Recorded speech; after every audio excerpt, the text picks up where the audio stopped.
days ago, I was on Facebook, and I'm a member of a variety of movie-based Facebook groups, and I was on one particular horror group, and someone had posed a question: what is an unpopular opinion you have about horror movies?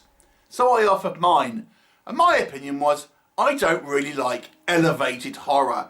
More on, I actually think some people who claim that they like elevated horror don't really just understand these movies, but don't want to seem like they don't understand them, so claim that they like them. And that could be true of art house movies in general. And this brings us to Infinity Pool. And this one is directed by Brandon Cronenberg, son, of course, of David Cronenberg, and he recently brought us The Possessor.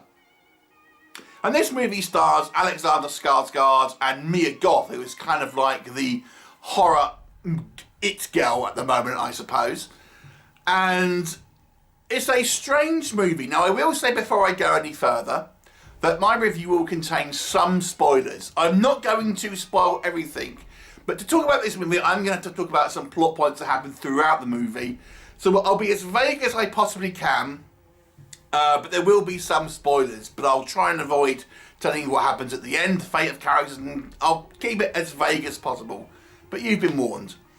So let's get on with the plot here. So it focuses primarily on Alexander Skarsgård's character, who goes to this kind of somewhat kind of like very well-to-do foreign resort with his kind of wife, and they're kind of quite a rich couple, mainly from the wife's money. And whilst they are there, they meet another couple who they sort of become friendly with, and the female of that is Gabby, played by Mia Goth. And they end up one evening kind of going to this kind of area, coming back home, and Alexander Skarsgård's character accidentally kills someone on the way home by kind of running into them with a car. And this sends him to the authorities, obviously. And we find out that this particular kind of country is very poor generally, and has a kind of authoritarian style kind of regime in charge. You know, the only places that you can kind of go are these kind of resorts. I mean, you can kind of see real world parallels here already, can't you? Certain kind of tourist resorts which are designated kind of safe areas, you stray outside of them, you're going to be in trouble. But this particular kind of country has a strange justice system where if you're rich enough, you can essentially buy your way out of trouble, but with a little bit of a twist.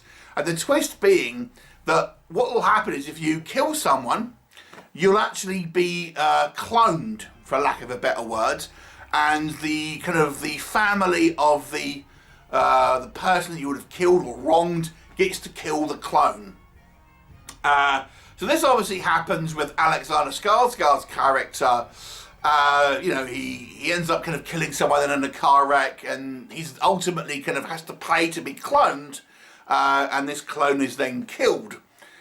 He kind of then falls in with this particular group who are all very wealthy and see this ultimately as an excuse to, you know, get away with things because they could just buy their way out of trouble. And again, you're looking at kind of real life kind of parallels here with kind of modern society and how ultimately, you know, money kind of gets you out of trouble. You know, look at things like, you know, Epstein and the related people in that kind of case and things like that.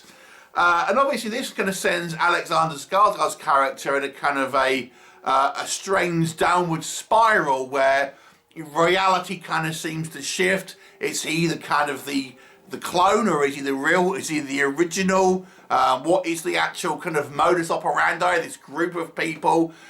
What will happen? You have to watch the movie to find out. So that's kind of where I am with the plot with it. I'm not going to say what happens in the end. You'll have to watch the movie to actually kind of go that far. But let's talk about what I think works in this movie's favour.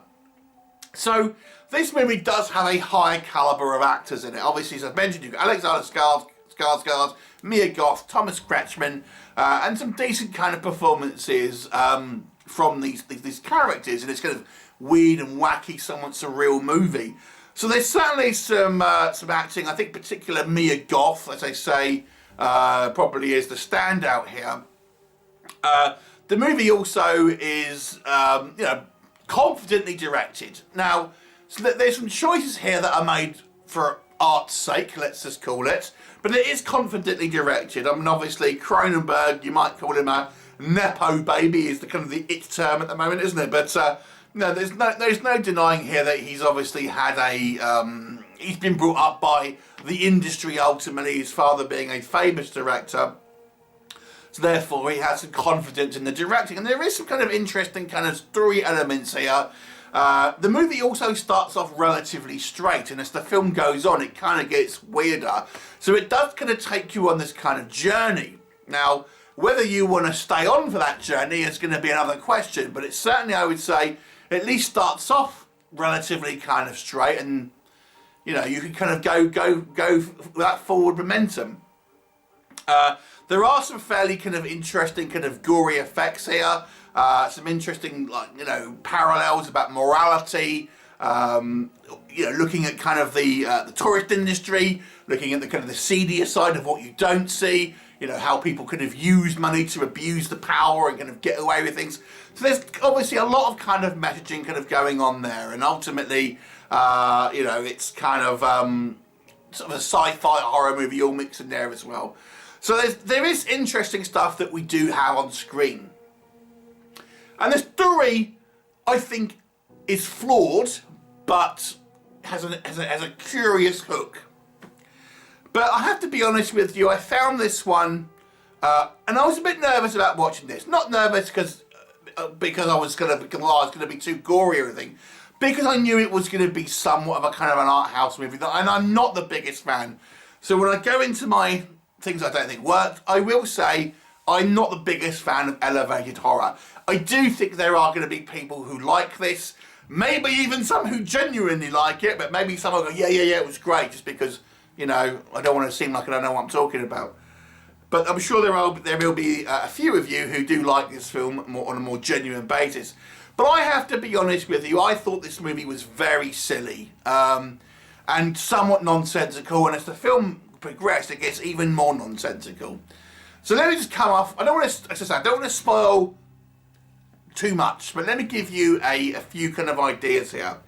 So we learn that this country has perfected cloning ultimately, but you know, and they use this to essentially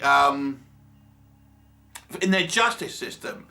But I don't see why. I don't see why they would do it. I mean, ultimately, you could just pay the authorities the same amount of money and then not have to go through that cloning process. I don't really see what purpose it serves. You know, the family members getting to kill a clone of the person who did the crime. It seems like a really flawed idea, to be honest. Now, that's the impetus for the whole movie and the kind of what sets this film going, really. But I think the concept is significantly flawed.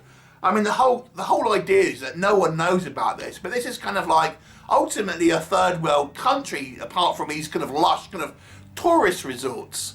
So how have we got to this point in a technical basis, you know, through, you know, genetic engineering and what have you? Don't know. Why doesn't the rest of the world have heard about this? Never explained. And then why use this like that? It doesn't seem like it serves any real purpose.